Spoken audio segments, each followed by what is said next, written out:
Aujourd'hui, on va répondre à une question qu'on m'a posée, c'est Brice, comment tu structures ton graphique quand tu arrives sur les marchés. Donc là, on voit, il est 9h05, heure de France, c'est-à-dire qu'on sait que le Silver Bullet commence, la session elle a commencé à 8h, mais par exemple, moi j'ai une vie de famille, je peux pas m'amuser à trader avant d'emmener le petit à l'école, enfin voilà.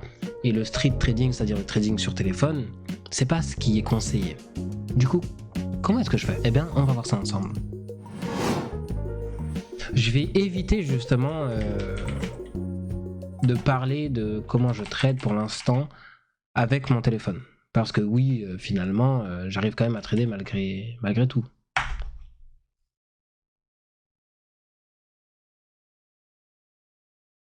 Donc, j'ai mon affichage. Ok.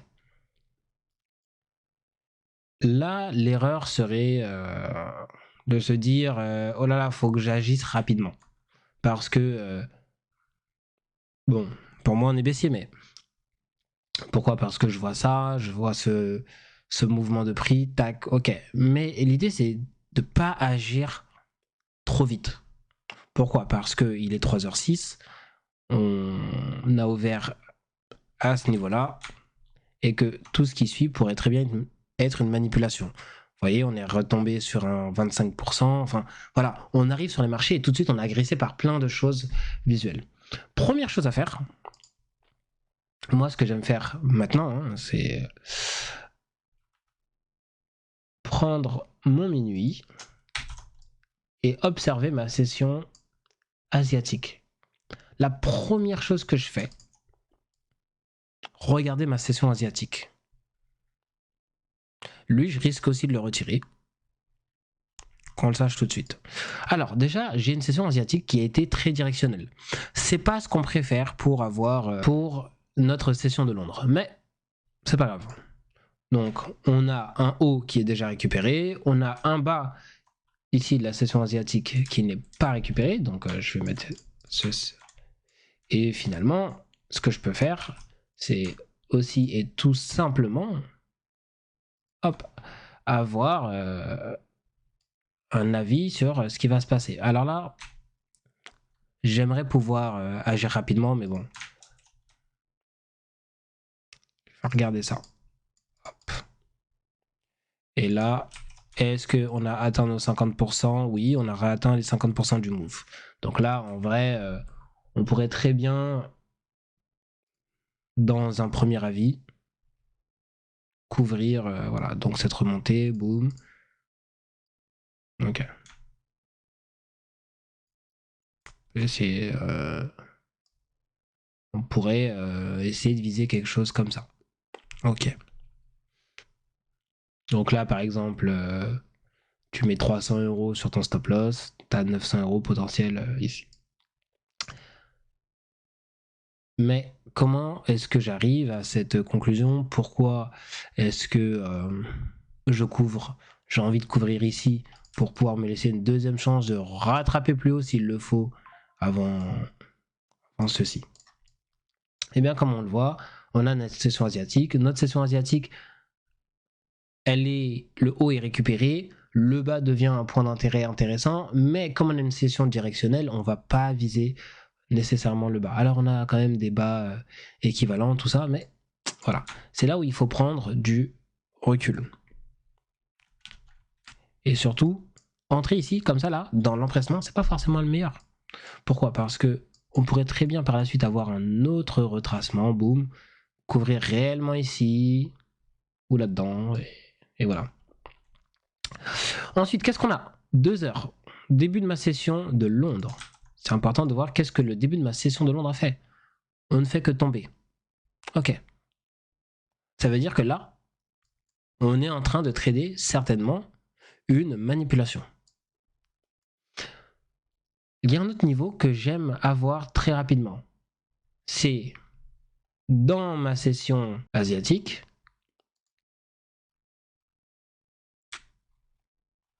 le premier FVG qui s'est créé dans ce mouvement. Hop. Donc lui, c'est mon first FVG asiatique. Qui doit être à peu près pareil hein, ici. Hop, on regarder. Hop, 20h, voilà. On est sur le first FVG asiatique. Un ancien. Qui a permis au prix d'être rejeté à notre niveau, mais on s'en fiche.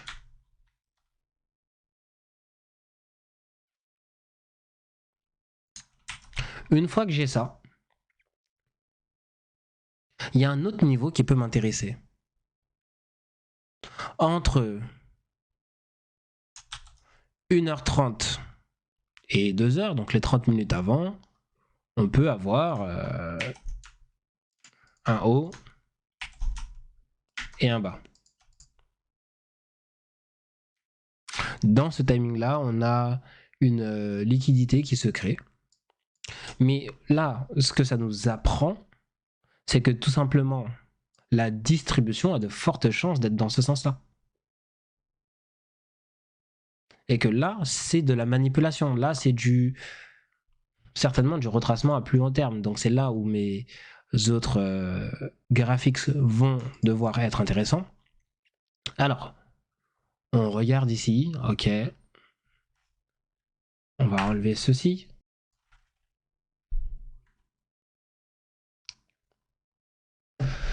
Hop, ça...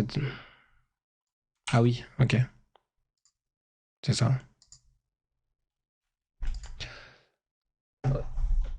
Ok, donc prenons la plus haute mèche à ce niveau-là. Hop, et là, ça me donne aussi des indications importantes sur les niveaux de rebond possibles. Tac. Et du coup, si je rate ce mouvement, on l'a vu, ok, c'était trop tard, tout ça. Bah, qu'est-ce qu'on fait? On patiente. Et alors, on sait que notre session de Londres est généralement une session de manipulation. Très bien. D'un point de vue daily, qu'est-ce que je peux attendre là, aujourd'hui? Bon. La vraie question, elle est là. Qu'est-ce que je peux attendre? Est-ce que j'attends à nouveau encore un retour dans ces cadrans-là? Maintenant qu'on est en 2026? Est-ce que j'attends quoi que ce soit? Non. En fait, là, il y a juste un travail d'attente.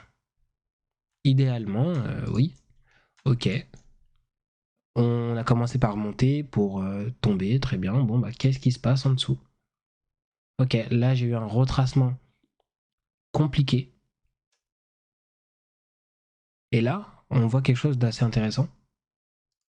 En 6 heures, c'est que la manipulation, elle a été à la hausse. Donc la manipulation a été faite avant même le début de ma session. Et du coup, on pourrait avoir une belle distribution, même jusqu'ici. Beaucoup plus bas. Donc, on va continuer d'observer. Donc, je vais descendre en 4 heures. Attention, il y a peut-être un rebond qui arrivera à ce niveau-là. Voilà.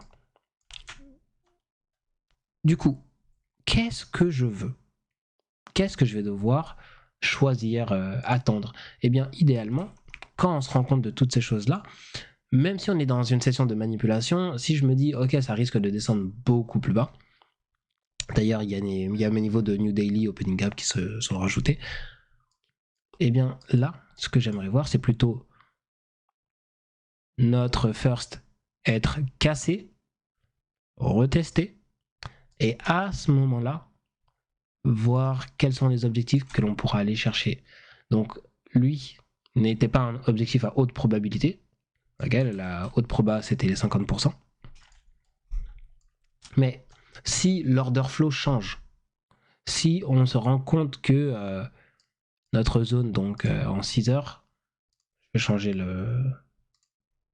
sa couleur pour qu'on comprenne bien.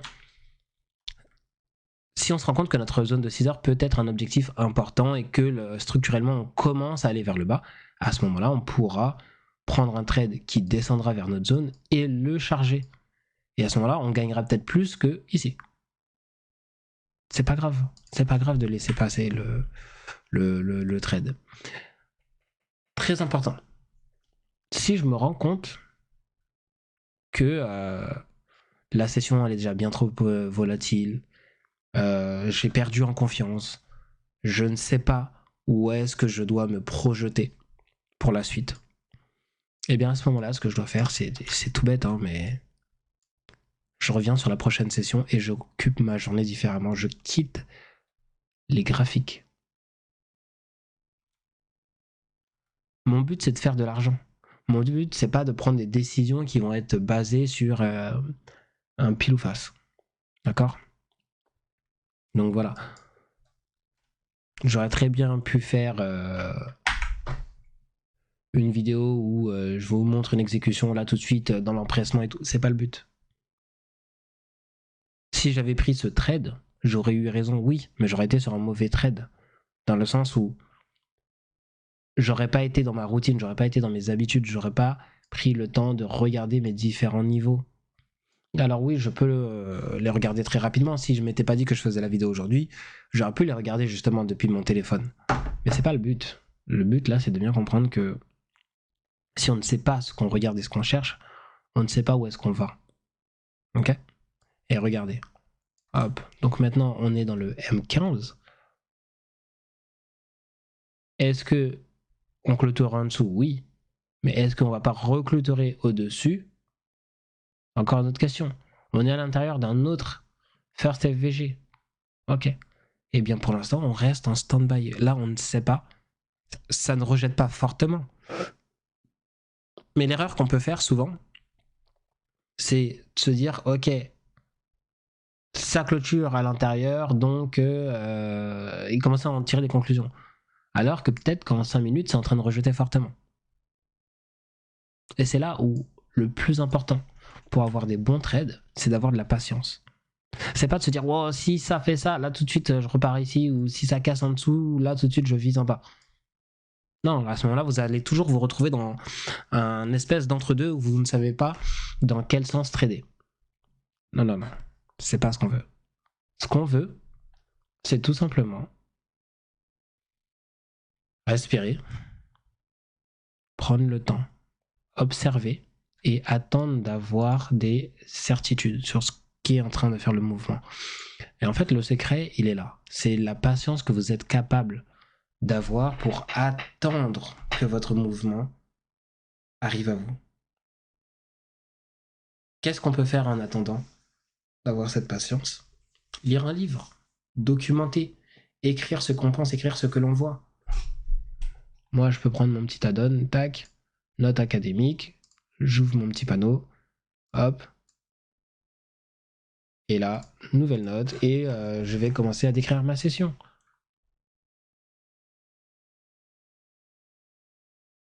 Ok.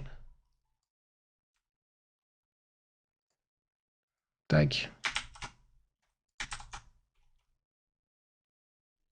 Si la diane, si la fer est cassée, le reste sera baissière. Si rejette, elle sera haussière. Si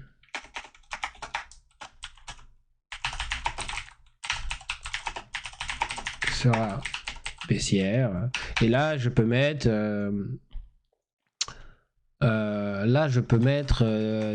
tous mes avis.